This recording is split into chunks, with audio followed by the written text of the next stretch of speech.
Hello? Hmm.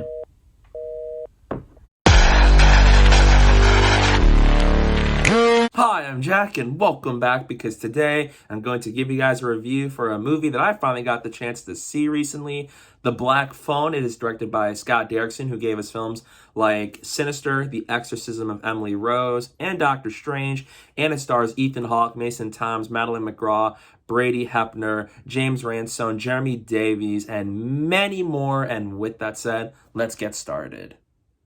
The film is based off of a short story by Joe Hill and follows a shy but clever 13-year-old boy named Finney Shaw who has been captured by a sadistic madman known as the Grabber and is being held captive in a soundproof basement.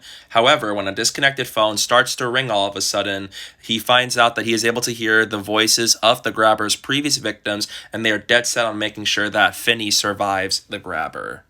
As I mentioned in my short out of the chain theater reaction to this movie, I've never seen Scott Derrickson's horror movies, for instance, but I have seen Doctor Strange, which I really enjoyed, and is one of the more underrated movies in the MCU. But I was very curious to see this because not only was he directing it, but it also stars Ethan Hawke as the main antagonist. And I was really looking forward to seeing the movie, and I've heard a lot of really good things about it. And now that a month has passed, I finally got the chance to go see this movie, and I really liked The Black Phone. It is a great, captivating thriller that's intense and it leaves you on the edge of your seat. And I love this story where Finn is trying to do whatever it takes to survive and get out of this basement and get away from the Grabber. I think it is just a really good movie.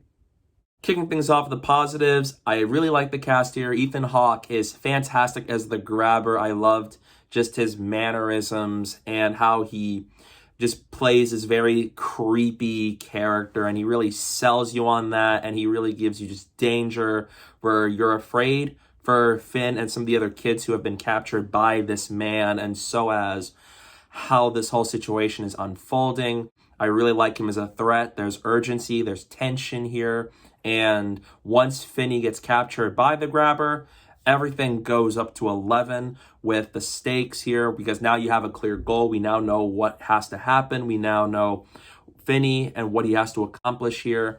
I really like the characters. I think Mason Thames is excellent as Finney Shaw. This is one of the best child performances I've seen all year. He shows the pain, the rawness, and the energy to make us care for this character. And throughout this movie, I love how at the first half of this movie, you see him just what his life is like with an abusive father and his dynamic with his sister.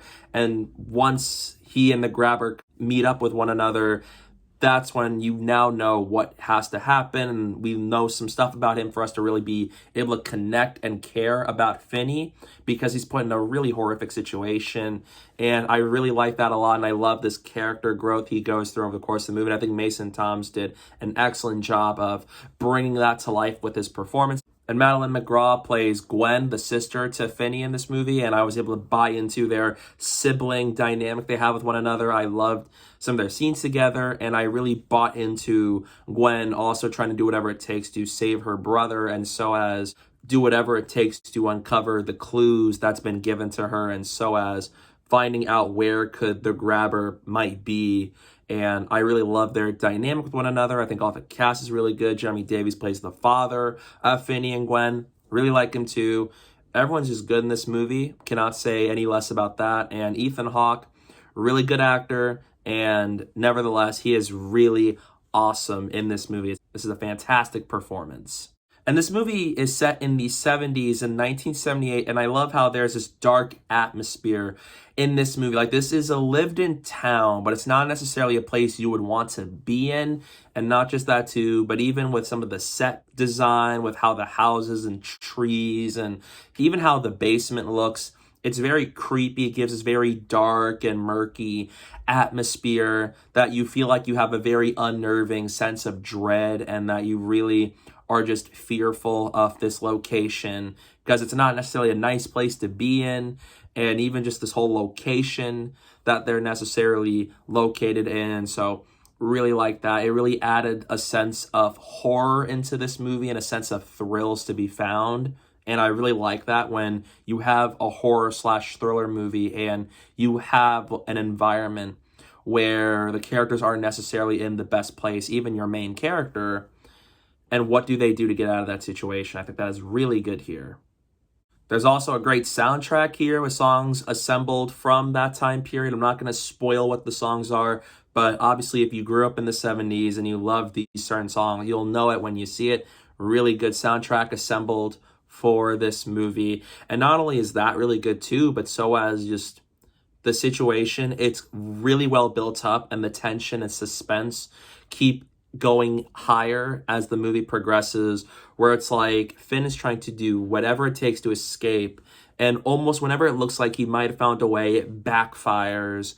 And the black phone, how that factors into things is very interesting because it's a more supernatural element added in here, where it's like, okay, he can hear the voices of the grabber's victims, and so they're trying to give him advice on what Finn should do to survive this because the victims never got that chance. And so really like that. There's a sense of intrigue, sense of horror, sense of mysteriousness added, like, oh, how is this able to happen? How is this possible? And just the situation easily. And it really shows you that Finn is a very smart character, where in horror movies, you always have the flaw where your characters tend to make dumb decisions for the sake of the plot, where it's like we know some of the twists and turns that are going to be made in just a few moments. But here, we have a character who's smart. And even though he's stuck in this situation where he's trapped in a basement, a soundproof one, in fact, and he's trying to use his brains and use the clues the victims are giving him so that he could find a way to get himself out of there. And I really like it so that when he tries something else and you see sense of growth and improvement, and I love his character arc he's had where he starts off as one thing. He starts off with these certain character traits by the start of the film, but then by the end, it's like things have changed drastically for the story when you reach that ending. And I think what happens with him as a character, I think, is very satisfying. It's well written and it's well directed by Scott Derrickson. I think nobody could have brought this to life but him. And so I'm glad he directed this movie because I really thought he did a good job at giving us this dark atmosphere with some great characters and some really thrilling moments. And the pacing at times can actually be really good here, where I was never bored. It was never dull. I was always invested, and I was hoping to see some sense of success for our lead character. And not only is the soundtrack really good for the 70s, but even just the setting itself, like how the houses look and the time frame, the clothes that they were wearing and how TVs looked and houses then, it looked pretty faithful with what the 70s was like. And I think it's a very true to that material with what that time period was like, especially for a setting like this. And not just that too, but back to intensity. It does find a way to keep getting more intense and more thrilling as time goes on, especially with some story elements added where you have the whole storyline with Finn and the black phone. He's trying to find a way to escape the grabber and get out of there alive. And he got the sister trying to use her dreams, trying to find a way to find Finn and where the grabber is holding him hostage. Really liking a lot of that. And again, it tries so many new things where throughout the movie, it goes in ways you don't really expect it to. And it really surprises you in that way. On the negatives, there weren't as many scares. There are some jump scares that are done really well, but I feel like I expected more scares in that regard. So it's more thrilling than scary in a sense. And this whole subplot where somehow the sister is able to dream about like, oh, all these things, like where could Finn possibly be and all that.